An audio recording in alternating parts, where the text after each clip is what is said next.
कर्मणः तस्मै संज्ञान रूपाय नमोस्तु परमात्मने नमोस्तु परमात्मने।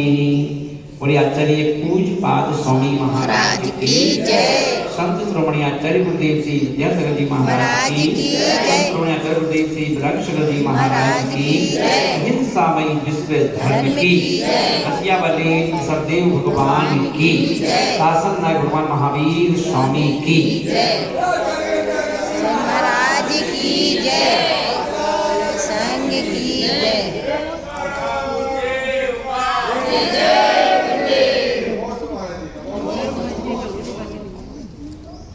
मान भाव, कल शाम के वक्त स्वाध्याय चल रहा था तो स्वाध्याय में शब्द निकला पुरु। क्या शब्द निकला? पुरु। और पुरु से ही पुरुष बना हुआ है, पुरु से ही पुरुष शब्द बना हुआ है। तो पुरु का अर्थ निकाला गया श्रेष्ठ पुरुष। क्या निकाला गया? श्रेष्ठ पुरुष। और उस स्वाध्याय के दरमियान एक बात और निकल करके आई, और वो बात ये निकल के आई कि वो देखें कि जो पुरु यानी पुरुष, तो स्त्रियों को भी पुरुष कहा जाता है और पुरुष तो पुरुष हैं। तो बोले फिर स्त्री किसे कहा जाता है? तो बोले जो स्त्रियां, जो पुरुष हो या स्त्रियां हो, जिन्हें संसार के राग रंग में आनंद आने लगा, जिन्हें संसार के राग रंग में आनंद आने लगा और उनको आज तक अपनी आत्म कल्याण का भाव ही उत्पन्न, आत्म कल्याण का भाव उत्पन्न नहीं हो रहा है, वो स्त्री है। और बोले कि जो स्त्री है, अपने ही कारण है कि अपन देखें कि जो स्त्री है तो बोले वो पुरुष भी स्त्री है। यदि उसके दिमाग में ये भाव नहीं आ रहा उत्पन्न कि मुझे किसी का ध्यान पैसा कमाने में लगा हुआ है, किसी का ध्यान मकान बनाने में लगा हुआ है, किसी का ध्यान सोना इकट्ठा करने में लगा हुआ है, किसी का ध्यान पैसा इकट्ठा करने में लगा हुआ है, बोले वो सब स्त्री है, वो सब स्त्री है। तो पुरु कौन है? वो पुरु वो है जो क्या कर रहा है कि रहता तो है संसार में और उसका मन नहीं लगता, उदासीन भावों से वो अपने घर में रहता है और वो इंतजार कर रहा है कि वो कब पिंजरा टूटे और पंछी आजाद हो। ये भाव लेकर के यहाँ पर आचार्य महाराज बोल रहे हैं कि ये देखो कि हमारा जीवन क्यों मिला है। तो बोले हम देखते हैं ना कि अपना लक्ष्य क्या होता है, हे भगवान नमोस्तु करोगे भगवान को तो क्या बोलोगे? हे भगवान नमोस्तु, है ना, बस आपकी ऐसी कृपा हो जाए कि हमारा मकान बन जाए, है ना। तो भगवान से रोज अर्जी लगा रहे काय के लिए? मकान बनाने के लिए, है ना। और कोई व्यक्ति कह रहा है कि पैसा आ जाए, कोई व्यक्ति कह रहा है गाड़ी आ जाए, कोई व्यक्ति कह रहा है शादी हो जाए, कोई कह रहा है व्यक्ति शादी उधर बच्चा हो जाए, कुछ तो सबकी ये जितनी भी आकांक्षाएं हैं, ये वो आकांक्षाएं हैं जिन आकांक्षाओं से हमारा आत्मा का कुछ भी होने वाला नहीं। तो क्या सोचो भैया? बोले ये सोचो कि बस जब भी भगवान के पास जाओ, बोले देखो भगवान अच्छा बुरा कैसा भी जीवन मेरी किस्मत में लिखा है वो तो हम जी लेंगे, पर भगवान बस ऐसे भाव बना के रखना, मेरे भाव मत बिगड़ने देना कि मैं क्या करूं, अपनी आत्मा का कल्याण कर लूं, क्योंकि ये एक चांस है मनुष्य पर्याय। अगर ये भी कहीं हमारी हंसी खेल में निकल गई तो मैं अपनी आत्मा का कल्याण कब करूंगा? तो इसलिए क्या करो, अपनी आत्मा का चिंतन करो कि मुझे अपनी आत्मा का कल्याण करना है। पूरे धन दौलत मकान रिश्तेदार गाड़ी पति पत्नी बच्चे ये सब ही छूट जाएंगे। ये एक सीमित समय है साथ साथ रहने का, है ना। और यही कारण रहा कि अपन देखिए जितने भी अपने तीर्थंकर हुए या जितने भी महापुरुष हुए, ये इनका एक टारगेट रहता है कि मुझे, जैसे अपन देखें कि नौकरी पेशा अपन करते हैं कहीं भी सरकारी नौकरी आदि, तो वहां पर अलगा क्या रहता है, एक टाइम पीरियड फिक्स रहता है नौकरी कितनी ही नौकरी करना है। अगर आप ना वो जहाज की नौकरी करोगे, मान लो पानी के जहाज में ना, तो 6 महीने की छुट्टी, 6 महीने की ड्यूटी ना। अब आज पायलट बन जाओ, आपका बेटा बन जाए, बेटी बन जाए, तो उसके लिए एक उम्र फिक्स है, इतनी उम्र तक ही आप पायलट रह सकते हो, उसके बाद रिटायरमेंट आपका है ना। टीचर हो, बैंकर हो, कोई भी हो, तो अभी वहां पर देखें नौकरी फिक्स है ना। उसके बाद रिटायरमेंट दे दिया गया आपको। तो बोले कि रिटायरमेंट क्यों दे दिया गया? जब आप यहाँ काम करने की आकांक्षा रख रहे हो, घर में कर लो। अभी हम लोग जब दिल्ली में थे तो उस समय जब शासन चल रहा था कांग्रेस पार्टी का दिल्ली में, शीला दीक्षित जो वो थी सीएम वहां की, तो उन्होंने क्या किया, बहुत विवेकी थी, उन्होंने क्या किया, उठा करके महावीर जयंती कैंसिल कर दी। जो छुट्टी थी ना उसको कैंसिल कर दिया। बोले सरकारी छुट्टी नहीं होगी महावीर जयंती की। और वो सारे जैन लोग जो थे, पता चला तो जैनों का जो प्रतिनिधि मंडल था वो पहुंचा सीएम के पास, मैम आपने छुट्टी कैंसिल कर दी, महावीर जयंती की छुट्टी कब से चली आ रही है, आपने छुट्टी कैंसिल कर दी। तो उनके शब्द क्या थे, उन्होंने क्या कहा, शीला दीक्षित ने, छुट्टी क्यों चाहिए? बोले महावीर जयंती है। तो बोले कि दिल्ली में जो चांदनी चौक है वहां पर जब सिखों का जुलूस निकलता है, सिखों का, तो चांदनी चौक में ऐसा लगता है कि ये सिखों से भरा हुआ चांदनी चौक है। सारे सिख जो हैं लोकल के भी और आसपास के बाहर के सब वहां आ जाते हैं। बड़ा लंबा चौड़ा जुलूस निकलता उनका, हिंदुओं का निकलता, वो इकट्ठे हो जाते हैं। और एक महावीर जयंती मनती है तो एक महावीर जयंती लाल किले के सामने मनती है, हमेशा बहुत समय से मनती आ रही है। बोले अब ये आलम हो गया, वो सीबीआई से रिपोर्ट पहुंचती है वहां पर, जैनों का महावीर जयंती कल, ध्यान रखना भैया, पुलिस को अलर्ट किया जाता है, सबको अलर्ट किया जाता है, देखो महावीर जयंती मनेगी कल। और पता रिपोर्ट क्या पहुंची कि महावीर जयंती तो मनाई गई, पर महावीर जयंती के जुलूस में बैंड वाले जो थे 80 बैंड बजाने वाले थे, वो कितने थे? 80 लोग थे। पर जुलूस में जो चलने वाले जैनियों थे वो 30, 40, 50, 60 वर्ष। तो शीला दीक्षित ने कहा कि क्या छुट्टी चाहिए तुम्हें? और सारे के सारे जैन लोग छुट्टी हम दें कि तुम छुट्टी मनाओ। छुट्टी क्यों मनाई जाती है? छुट्टी का मतलब ये नहीं कि उस फंक्शन को अच्छे से मनाओ, सारे तुम्हारी बीवी बच्चे सब लोगों को लेकर के जुलूस में जाओ, जिससे कि सारे लोग देखें कि भाई तुमने महावीर जयंती छुट्टी को कितने सुंदर तरीके से एंजॉय किया है। ये शब्द किसके थे? शीला दीक्षित थे। इसमें क्या बुरा था, है ना? तो आचार्य महाराज ऐसे ही बोल रहे हैं कि देखो जब शीला दीक्षित ने छुट्टी कैंसिल कर दी तो मनाते ही नहीं हो। ऐसे ही मनुष्य पर्याय जो मिली है, कर्म सिद्धांत कहता है कि तुमने मनुष्य पर्याय को प्राप्त करके और तुमने अपनी आत्मा का कल्याण नहीं किया, तुम स्त्री हो। विचार ही नहीं आ रहा है, मन में भाव नहीं आ रहे अंदर से, ना उम्र निकलती जा रही है, 70, 80, 90 में पहुंच गए, फिर भी भाव उत्पन्न नहीं हो रहा है, कहीं से कहीं तक जुआ नहीं रह रहा सर पर। कभी दिमाग में ये बात ही नहीं आती, भूख नहीं लगेगी तो दवाई तो ले लोगे डॉक्टर से, डॉक्टर साहब भूख भी लगती है। अब 80 साल की उम्र में क्या भूख, खाते आ रहे जिंदगी से, है ना? तो भूख की तो चिंता है, पर कभी ये चिंता नहीं हुई कि भाई मुझे दीक्षा भी लेना है, मुझे अपनी आत्मा कल्याण भी करना है ना। तो पहले के तीर्थंकर, पहले के राजा महाराजा, पहले के श्रेष्ठी पुत्र श्रेष्ठीगण, बच्चों बड़े हुए, बच्चे जवान हुए, उनको रास्ते रख किया और अपना खुद निकल जाते थे। और अपन लोग क्या करेंगे? चाहे 80 के हो जाए, चाहे 90 के हो जाए, चाहे 100 के हो जाए, कोई घर में पड़े रहेंगे भाई, पड़े रहेंगे, पड़े पड़े चिल्लाते रहेंगे और खाना पीना की सुध लगी रहेगी। ला बेटा भूख लगी, बन गया क्या, भाई लगा दो, है ना? अरे सारी जिंदगी निकल गई खाने खाने में, बताओ छोड़ोगे कब? तुमसे छुड़ा लिया जाए तो खुद अपने मन से तो छोड़ने का प्रयास करो ना।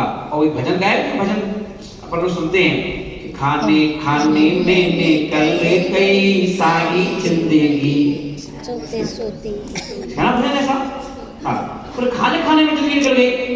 तो कम से कम इसलिए ये आप लोगों को त्याग के जो ट्रैक है त्याग का, उस ट्रैक पर चलने के लिए आपको छोटे छोटे नियम दिए गए। चलो ठीक है, तो भैया पूरा नियम नहीं कर सकते हो, अभी ज्यादा त्याग नहीं कर सकते हो, तो कम से कम 15 दिन में 14 आती है, उसी में त्याग कर लो, उपास कर लो। चलो 15 दिन में कम से कम चलिए उपास नहीं बनेगा हमसे, चलो ठीक है यार तुम्हारी आदत नहीं है त्याग ना करने की, एकादश कर लो। तो 2 टाइम खाते हो, 3 टाइम खाते हो, 1 टाइम खा लो आज, है ना। तो व्यक्ति को रोजाना खाने की ऐसी आदत पड़ जाती है कि वो 1 टाइम भोजन में भी कुछ लगता है कि प्राण निकल जाते उसके, कैसे हो पाएगा, अभी भला किया ही नहीं मैंने आज तक। अरे नहीं किया तो क्या कर लो एक बार। 1 टाइम भोजन भी मिल गया व्यक्ति को, तो डॉक्टर कहता है कि 40 दिन नहीं खाओगे भी तुम नहीं मरोगे। और स्वेच्छा से अगर 1 आध दिन मान लो एकादश कर लो तो कुछ परेशानी आने वाले, कोई आफत आने वाली नहीं है। और 15 दिन में अगर एक उपवास कर लो तो बीमार भी नहीं होगे। तो इस पेट को भी रेस्ट चाहिए, रेस्ट। पेट को भी क्या चाहिए, रेस्ट चाहिए। अगर आपको रेस्ट नहीं दोगे तो गड़बड़ कर देगा ये, और भाई गड़बड़ हो रही है। इसलिए उन्होंने कहा कि छुट्टी मनाओ। हफ्ते में 7 दिन होते हैं एक वीक में, उसमें भी एक दिन छुट्टी का रखा गया, जिसे संडे कहते हैं, है ना। इसलिए कहा कि जितने भी खाने पीने के रस हैं, 6 रस होते हैं, उन 6 रसों में से कहा गया कि भैया बीच बीच में एक एक रस का त्याग करते जाओ। तो एक एक रस का त्याग करते जाओगे, कम से कम कंट्रोल रहेगा अपने आप पे कि कल के दिन तुम्हें कोई चीज नहीं मिली तो भाव खराब नहीं होंगे। एक महाराज जी थे, तो महाराज जी तो एक क्या सभी हैं, है ना, पर सभी महाराजों की कोई ना कोई एक कमजोरी भी कह सकते हो, है ना। तो उन महाराज जी की कमजोरी क्या थी कि उन्हें किसमिस बहुत अच्छी लगती थी, किसमिस बहुत अच्छी लगती थी।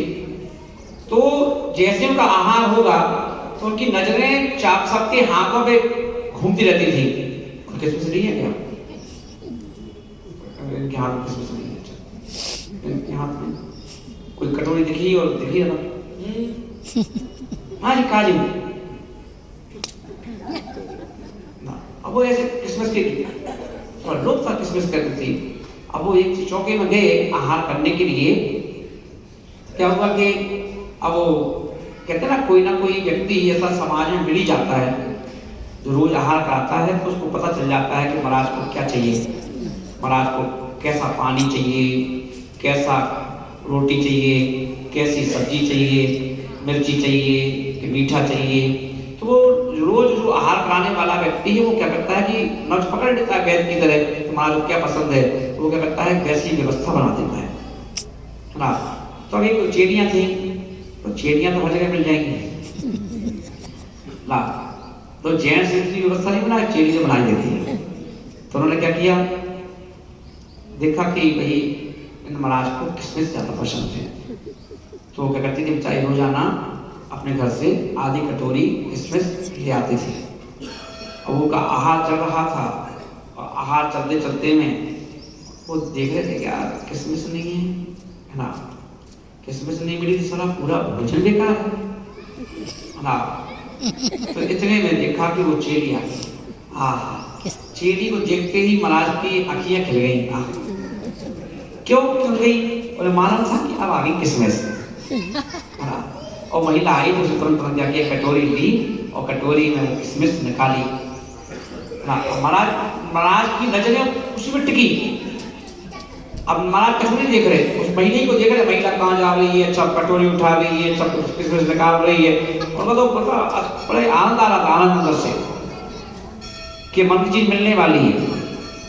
और महिला जाकर के पहुंच गई महाराज के पास, पानी वानी में गीली करके किसमिस को पहुंच गई और हाथ जोड़ के बोले, हे स्वामी, मन शुद्धि, वचन शुद्धि, काय शुद्धि, आहार से शुद्ध है। महाराज तुरंत अंजलि खोल दी ना। अब वो अंजलि खोली और वो उसने भी अपने उंगलियों से कटोरी में से किसमिस निकाली। इतने में जिसका चौका था वो महिला आ गई और उसने क्या किया, उस महिला से कहा, क्या तुम किसमिस लेके खड़ी हो गई? अरे अरे रोटी चली नहीं है, अबे चला नहीं है, तुम किसमें लेके रखो लेके दौड़ूंगा। चौका था भाई, तो क्या कहती रखो वहां पे किसमें। मार निकल लो। अब महाराज को उस समय वो महिला सत्तर जैसी दिख रही थी कि आई वाई चीज हमारी मन की हो, तुमने उसको पीछे करवा दिया। और उस महिला ने क्या किया, कटोरी ले ली हाथ से उसकी महिला से, और जो स्लैब बना कर रखा था टेबल का उसको रख दी जाती। अब महाराज जी का मन कहाँ लगे। अब महाराज जी को जो भी चीज दो, महाराज जी अंजलि बंद और उनकी नजरें वहीं जाए बार बार। अब लोग वो महिला फिर समझ गई कि महाराज को चाहिए, किसमें तो जो लोग समझ नहीं रहे बात को, तो महिला गई तो फिर उठा लाई कटोरी, और कटोरी उठा लाई, और कटोरी इसलिए वो महिला भी थके बैठी थी, फिर आ गई। तो माँ का मालूम कहाँ है, तो किसमें उठा ली बार बार, फिर किसमें उठा ली हमने। अब माँ कह सकते नहीं थे, हो सकता अगर मौन खुला होता तो डांट भी देते कहीं पाए। उन्होंने क्या किया, फिर किसमें उसकी कटोरी ली, और अब उन्होंने क्या किया, पाटे के ऊपर लगे, पाटे के नीचे रख दी। अब महाराज ने देखा तो भाई पाटे के नीचे अब तो कोई नजर पड़ रही नहीं, अब काम खत्म है, चलो भैया चुपचाप मन मार के जो थोड़ा बहुत है पानी वानी पियो चलो। और दिन भर मन नहीं लगा, किस्मत नहीं मिली। तो आचरण करने के लिए त्याग की भावना रखो कि कोई चीज तुम्हें कहीं ऐसी तुम्हारी कमजोरी ना बन जाए, किसी चीज की कोई कमजोरी ना बन जाए तो मुझे परेशान कर देगी। साधु को परेशान कर देती है। अब एक महाराज जी को नमकीन शौक खाने का शौक, नमकीन सेव होते हैं ना, नमकीन जो इंदौरी में सेव बहुत बिकते हैं नमकीन, है ना। अब वो सेव का बहुत शौक था। अब उनकी उम्र भी हो गई, पहुंच गए 90 साल की उम्र में। अब 90 साल की उम्र में पहुंच गए और जिंदगी बस सेव खाए थे, है ना। तो क्या हुआ कि वो जब लास्ट टाइम में पहुंचे तो एक दिन रात को 2 बजे उठ गए और दरवाजे खोलने लगे। दूसरे मास की नींद खोल गए, कहा इशारा किया, कहाँ जा रहे हो? बाजार। बाजार खाए के लिए? कोई नमकीन सेव लेने, सेव खाने। यार तुम मुनीराज हो भैया, तुम ग्रस्त नहीं हो, कहाँ जा रहे हो? दुकान होटल पे जाएंगे, होटल पे जाओगे क्या होगा, लोग क्या सोचेंगे ये नंगे बाबा कहाँ से आ गए।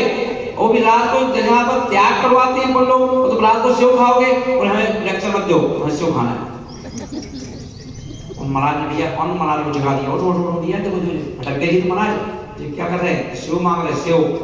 हाँ अन्न महाराज उठ गए, सब घेर लिया, खाते हैं महाराज, अपन लोग रात को खाते हैं, और जो भी खाते हैं तो चौके में जाके खाते हैं। खराब कहते हो सेव खाना है, और वो भी नमकीन सेव खाना है, वो भी अब होटल जा रहे हो मांगने के लिए, होटल में खाओ, पैसा है तुम्हारे पास है। उनको समझाया पर वो समझने को तैयार नहीं। कहते हैं घर छूट सकता है, परिवार छूट सकता है, भाई बहन छूट सकते हैं, माता पिता छूट सकते हैं, पर अनादि के जो संस्कार हैं वो एकदम नहीं छूटते। मुनि अपन बन जाओ इसका मतलब ये नहीं है कि आज मुनि बन गए तो सब चीज छूट गई, बाहर से सब चीज छूट गई, अंतरंग से छूटना बड़ा मुश्किल है। और छूटने और अंतरंग को छोड़ने के लिए व्यक्ति रोजाना प्रयास करता रहता है। भैया आज काय का त्याग, घी का त्याग, ना रहेगा बांस, ना बजेगी बांसी, ना घी नहीं खाएंगे तो क्यों कहां से आएंगे। तो घी का त्याग का मतलब ये नहीं कि घी का त्याग कर दिया, घी का त्याग कर दिया कि घी से जितनी बनी हुई चीजें हैं उसमें मेरी जो लिप्सा है वो जागृत ना हो। आज नमक का त्याग कर दिया, ये नमक का त्याग कर दिया, बोले रोटी सब्जी खाई, लाओ रोटी सब्जी, नमक का त्याग है, हाँ लाओ। बोले कि टेस्ट करें ना कि बिना नमक के कैसा लग रहा है, बिना नमक के हम खा सकते नहीं खा सकते। जब मेरा दीक्षा हुई थी तो मैंने भी आचार्य को देख के नमक का त्याग कर दिया।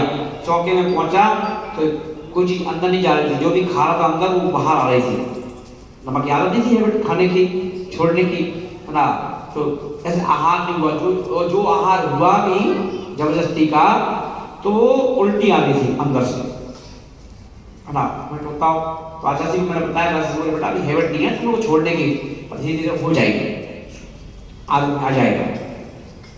तो उनको सेव चाहिए, सेव चाहिए, सेव चाहिए, और सेव चाहिए तो उनके गुरु को जगाया गया। गुरु ने भी देखा, समझाया, और समझाते समझाते ने कहाँ रात के 2 बजे से लेकर सुबह 6 बजे तक 4 घंटे निकाल दिए, पर बंदा यही बात बोल रहा था, सेव खाना।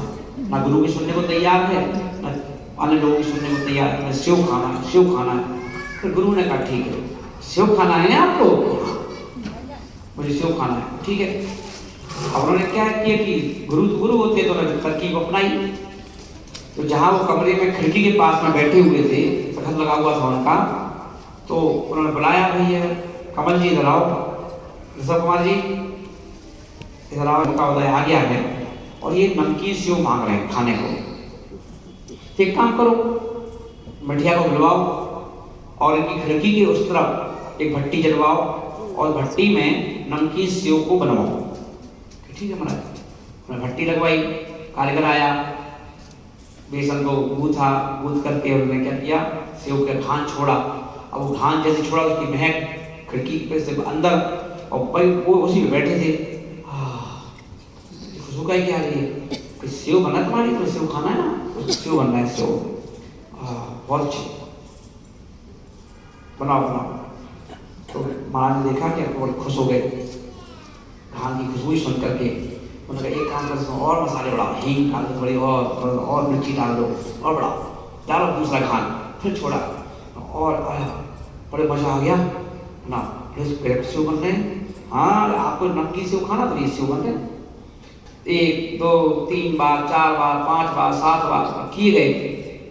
इतनी खुशबू बार बार नाक से गई अंदर पेट में, इतनी खुशबू पहुंची, इतना जोश चिल्ला के पड़े, ये हटाओ यहाँ से, यहाँ क्यों बनवा रहे हो, हटाओ यहाँ से हैं। अभी आपके लिए सेव बन रहे हैं, आपने कहा सेव खाना, सेव खाना, सेव खाना, सेव बनवा रहे हैं, अरे हटाओ सेव, पागल हो क्या, पनीर डाल के रात को सेव खाते क्या हैं, ऐसे खाते हैं सेव, तो चौके में खाते हैं, हटाओ, तो कर पता कटवा दिया। तो ये प्रॉब्लम जिनको दीक्षा लिए हुए 50-50 साल के हो गए हों, तो भी ये कर्म का उदय किसी का भी किसी समय आ सकता है। इसलिए सारी जिंदगी जो है साधुओं के लिए कहा जाता है, भैया जीभ पे कंट्रोल करो। अष्टमी चतुर्दशी कम से कम चलो 8 दिन, जब अष्टमी आए तो अष्टमी को कम से कम कह दो भैया आज उपास, चलो उपास नहीं कर सकते हो तो नीरस नहीं कर सकते हो तो चलो 2 रस करते आगे रस करते करो, ये करते रहो। कहीं ऐसा ना हो कि तुम्हें तुम्हारे शरीर में जान ना बचे, तुम्हारे शरीर में शक्ति ना बचे और तुम लेटे हुए हो छपक राज की भूमिका में, तुम्हें गुरु को गुस्सा आएगा, गुरु कुछ दे नहीं रहे खाने को, गुरुजी कुछ खाने को नहीं दे रहे, है ना, गुरुजी ने त्याग करवा दिया, वो त्याग करवा दिया, है ना, वो कर दो। तो इसलिए आज समाज बोल रहे हैं कि हैबिट में धर्म को भी डालो। कब करोगे? अब ये लोग कहते हैं कि बच्चे हैं, इनकी बचपन में थोड़ी ना धर्म किया जाता है, कब करोगे? फिर बचपन में नहीं, बचपन में करो। और बचपन में कहते हैं कि अब हमारी उम्र निकल रही है, क्या करें, शरीर साथ नहीं दे रहा हूँ। इसलिए आचार्यों ने कहा शरीर बचपन में शरीर साथ देता है, इसलिए धर्म भी बचपन में करो, बचपन से धर्म करना चालू कर दो। इसलिए पेरेंट्स क्या करते हैं, अपने बच्चों को त्याग की महिमा समझाते हैं। त्याग करो बेटा, चलो आज ये नहीं खाएंगे, अपन आज ये नहीं बनाएंगे, आज ये नहीं खाएंगे, क्या करवाते हैं? बोले क्यों? बोले मनुष्य पर्याय मिली ही इसलिए है, त्याग की परिभाषा समझने के लिए और त्याग करने के लिए। अनादिकाल से खाते खाते आ रहे हैं। 6 ढाला पढ़ोगे तो उसमें आचार्य बोले ऐसा कोई पुद्गल नहीं है जिसको अपने अनंत बार न भोगा हो। अब देख के खुश हो जाते हो, कह रहे भैया ये क्या है, वो इडली, ये क्या है मोमोज, ये क्या है चाउमीन, ये क्या है बर्गर। बोले कि इसको देख के खुश हो रहे हो? ऐसी कितनी चीजें अनंत बार तुमने खाई और छोड़ी है, खाई और छोड़ी है, और तुम हर किस्म तुम अपना मन लगा रहे हो, मन चला रहे हो। नहीं, क्या करो, त्याग ही करो। तो इसलिए उसको पुरु कहा गया। समझ में आ गया ना? पुरुष क्यों कहा गया? पुरु यानी श्रेष्ठ, कि आप लेकर के अपने जीवन में उस धर्म को अंगीकार करो। जब हम मुनि राज का ही भरोसा नहीं है कि कल्याण हो जाएगा मुनि बनने के बाद, सोचो अपन ने कभी यात्री शुरू नहीं की, यात्री शुरू नहीं की तो अपन ने ना, क्योंकि मुनि बनने का मैंने कहा ना कि न खाली पिछी और कमंडल लेने मां से ही कुछ नहीं हो सकता। कितनी बार दीक्षा ले ली, कुछ स्वामी महाराज बोलते हैं कितनी बार दीक्षा ले ली, कितनी बार कमंडल ले लिए, के पिछी कमंडलों को इकट्ठा किया जाए, सुमेरु पर्वत जैसा ढेर लग जाए, इतना बड़ा ढेर। 9 ग्रेवियक तक जाकर के फिर वापस आ गए। अनादि के संस्कार वो हमें रोकते हैं। तो इसलिए कह दिया क्या करो, त्याग करते रहो। इसलिए संडे क्यों आया? त्याग करने के लिए। अष्टमी क्यों आई? त्याग करने के लिए। चौदस क्यों आई? त्याग करने के लिए ना। अभी मैं देखें श्वेतांबर समाज ने अपन से कुछ चीजों में दादामाड़ी होती है और बड़े बड़े हर बड़े बड़े शहरों में दादामाड़ी मिलेगी, सेम दसिया करो, है ना। तो दादावाड़ी में क्या विशेषता है वहां पर? तो दादावाड़ी की ये विशेषता होती है कि आप जैन हैं तो जैसे सिखों के गुरुद्वारे में लंगर चलता रहता है, ऐसे ही दादावाड़ी में भोजन की व्यवस्था रहती है। खिलाते जैनों को ही है, तो जैन व्यक्ति को खिलाएंगे। अगर शक है कि सुनाओ नौकर बताता है कि नहीं, सबको खाना खिलाएंगे। अब सोचो जनरल भोजन है सबके लिए, मगर वहां विशेषता क्या है कि वो अष्टमी चतुर्दशी को मानव के त्यागों के नहीं आ रहे, पर अष्टमी चतुर्दशी को हरी नहीं मिलेगी वहां पर। एक भी हरी सब्जी, एक भी हरा फल खाने को नहीं देते वो कहते आज अष्टमी चतुर्दशी है, आज का मीनू जो है वो ये रहेगा हरी को छोड़ करके, है ना। सोचो गुरु के रूप में भी वो त्याग करवा देते हैं। तो ऐसे कहा क्या कि आप पेरेंट्स हो, माँ पिताजी की भूमिका में हो, आप इन बच्चों को किचन के माध्यम से त्याग की परिभाषा सिखा दो।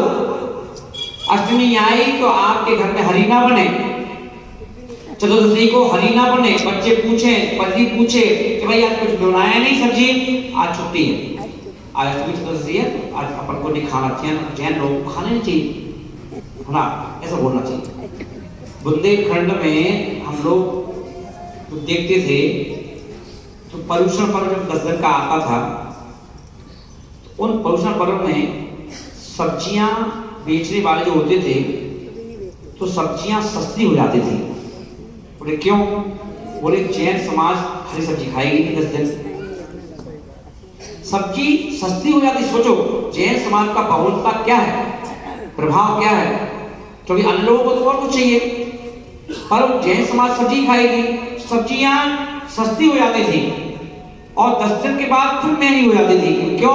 अब जैन लोग खाएंगे, टूट पड़ेंगे सब्जियों पर, है ना। इतना प्रभाव, बोले कि अष्टमी का, चतुर्दशी का, हरि का छोड़ने का इतना ना। और साइंस की अपेक्षा से भी है, हरि का त्याग क्यों किया जाता है? बोले हरि का त्याग इसलिए किया जाता है, कितने लोगों को मालूम है किसी को हरि का त्याग क्यों किया जाता है? करते तो सब हैं, क्यों किया जाता है? बोले कि हमारे पेट का जो संबंध है ये समुद्र से होता है। कमल जी ज्ञान की बात है, सबको बता देना। तो पेट का संबंध किससे होता है? समुद्र से। समुद्र में ज्वार भाटा आता है, सबने पढ़ा है क्लासों में। और ज्वार भाटा आता है तो उसमें क्या होता है कि जब एक चीज आती है तो उसमें समुद्र क्या करता है, अपने पानी को छोड़ता है बाहर की ओर, तो वो बीच के बहुत दूर तक जाता है पानी। और एक में क्या होता है कि वो पानी को खींचता है, तो जो वाटर लेवल है वो थोड़ा सा नीचे की ओर जाता है। ये अंतर है ज्वार भाटे का। तो वहां पे हम देखेंगे कि एक होती है अमावस्या और एक होती है पूर्णिमा। तो पूर्णमासी के दिन क्या होता है, जल पेट भी छोड़ता है। पेट क्या करता है? जल छोड़ता है। आप सुनते होंगे कि जो मेहनती लोग हैं, बहुत मेहनत करते हैं, प्लेयर हैं, खेलते हैं, तो चलो कोई बात नहीं, पानी पचा जाते हैं। पर जो लोग खाना पीना खाने का सब घर में ही रहते हैं, कमरे में ही रहते हैं, कोई किसी प्रकार का एक्सरसाइज नहीं करते हैं, व्यायाम नहीं करते हैं, योग नहीं करते हैं, तो उन व्यक्तियों को अब वो बैठे बैठे क्या कहते हैं, पानी खूब खा पी के आए, ये खा के आए, वो खा के आए, सब्जियां खा के आए, तो वो कह रहे कि सब्जियों का पानी, और आज पूर्णिमासी है, पानी पेट भी छोड़ेगा, वही पानी जा करके अपन को शिकायत मिल जाती है, लंग्स में पानी भर गया, पेट में पानी भर गया, और फिर पेट से पानी निकाला जाता है। डॉक्टर कहते हैं पेट से पानी निकालना पड़ेगा, 1 लीटर पानी, 2 लीटर पानी निकाला जाता है। लंग्स में पानी भर गया, यहाँ पानी भर गया, वहां पानी भर गया, शिकायत आती नहीं आती, है ना। क्यों आती है?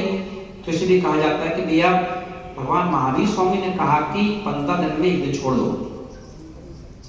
महीने में 2 दिन तो छोड़ना है। क्यों छोड़ दो? बोले कि जिससे तुम्हारे शरीर में भी कहीं पानी भर ना जाए। पानी भरने का मतलब जैसे बाढ़ में पानी भर जाता है ना तो क्या हालत होती है, ऐसे हमारे पेट की हालत से वही पानी रोग बना देता है, जिसका नाम है जलोदर रोग। कौन सा रोग है वो? जलोदर। और जलोदर रोग क्या करता है? जलोदर है तो उसका इलाज जो है डॉक्टर करेंगे जरूर, पर उसका ट्रीटमेंट है ही नहीं है, उसमें अधिकांश लोगों की मृत्यु हो जाती है। और इसी यही कारण है कि भक्तांबर जी का जो अपन 45 नंबर का पढ़ते हैं वो जलोदर रोग को ठीक करने के लिए उद्भूत भीषण जलोदर भार भूना शुच्याम दशाम प्रकाशुत जीवितासा तत्पाद पंकज जो व्रत दिक्कते क्या भवन्ति मकर ध्वज चल रूपा। तो सोचो, एक एक चीज हमारे जैन दर्शन में भगवान महावीर स्वामी ने यदि किसी चीज का बखान किया है तो इसलिए किया है कि भैया हर चीज का संबंध जो डबल फायदा है।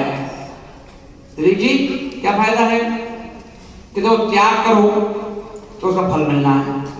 स्वेच्छा से त्याग किया है कि आज मेरा घी का त्याग, आज मेरे दूध का त्याग, आज मेरे मीठे का त्याग, आज मेरा हरी का त्याग, आज मेरा नमक का त्याग, तो आपने स्वेच्छा से त्याग किया है। और स्वेच्छा से त्याग किया है तो त्याग जब हम स्वेच्छा से करते हैं उसका फल भी मिलेगा, मिला कि नहीं? फल बढ़ेगा। और दूसरे क्या है? स्वस्थ रहोगे। तो शरीर में जो कोई रस अधिक मात्रा में हो जाता है जिसे हम त्याग कर उसको इसलिए स्वीकार किया जाता है कि हमें जैन धर्म मिला है, हमें मनुष्य पर्याय मिली है। तो मनुष्य पर्याय मिली है तो क्या करो? धर्म को करना चालू करो। और एक दिन अभी अपन छोटे छोटे रस छोड़ते हैं और एक दिन ऐसा आता है घर छोड़ देते हैं, परिवार छोड़ देते हैं, और लक्ष्य यही रहता है कि मैं मरूंगा, मरना तो सभी को पड़ेगा, पर मैं महाराज की दीक्षा लेके मरूंगा, मुनि राज बन के मरूंगा, है ना। लेडीज है तो आलिका माता बन के मरेंगे, अस्पताल में मरो, घर में मरो, इससे अच्छा है कि गुरु के चरणों में मरो। इसलिए कहा जाता है कि रोजाना मंदिर जाने का मतलब यही है, चावल चावल के मंदिर नहीं जाते, खुद क्रिया है, करना पड़ेगी। पर मंदिर जाते हैं राजकुमार जी, क्यों जाते हैं? रोजाना अर्जी लगाने के लिए। इन्होंने दीक्षा ऐसे नहीं ली, ये महाराज जी हैं कि कोई शुरू से पैदाइशी थो ना त्यागी वृत्ति थे, पर इन्होंने क्या किया, ऐसे ही जब अध्यक्ष थे मंदिर के तो कोई ना कोई साधु आएंगे तो प्रवचन भी होंगे, प्रवचन सुनेंगे, धीरे धीरे धीरे धीरे एक एक प्रहार इनके शब्दों के इनके दिमाग दिल दिमाग पर पढ़ते रहे, धीरे धीरे विचार आया, ओ अरे ये तो सब गड़बड़ है, ओ समझ में आया, मैं उन चीजों में पकड़ के बैठा हूँ जो अपनी है नहीं, छूट जाती हैं।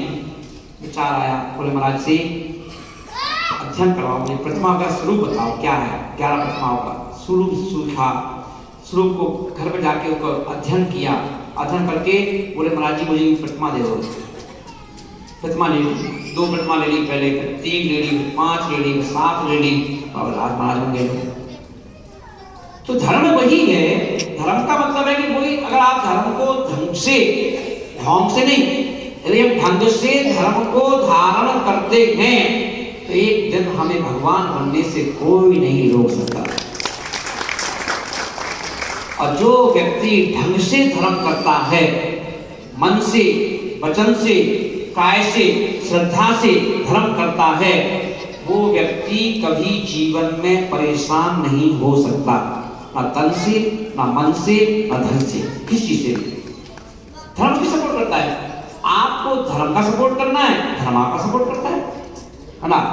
तो आप कोई कुछ बिगाड़ सकता है, आप चैन से रहोगे, चैन से खाओगे, चैन से पियोगे, चैन से जियोगे, है ना। पर धर्म तो धारण करो, इसको धर्म नहीं कहते हैं। खाली मंदिर गए, घंटा बजा के आ गए, चावल चढ़ा के आ गए, 3 प्रतिमा लगा के आ गए, इसका नाम धर्म नहीं है। जो आपकी 24 घंटे की एक्टिविटी है, उस एक्टिविटी को सम्यक रूपेण तैयार करना, कितने बजे खाना, कितने बजे नहीं खाना, कितनी बार खाना, कितनी बार नहीं खाना, क्या खाना क्या नहीं खाना, कैसे बोलना कैसे देखना, कैसे चलना कैसे सुनना, कैसे लेटना कैसे बैठना, सारी एक एक्टिविटी जो है वो सम्यक रूप में जब हमारी हो जाती है उसका नाम है धर्म। बोलो जैन धर्म की, महावीर भगवान की।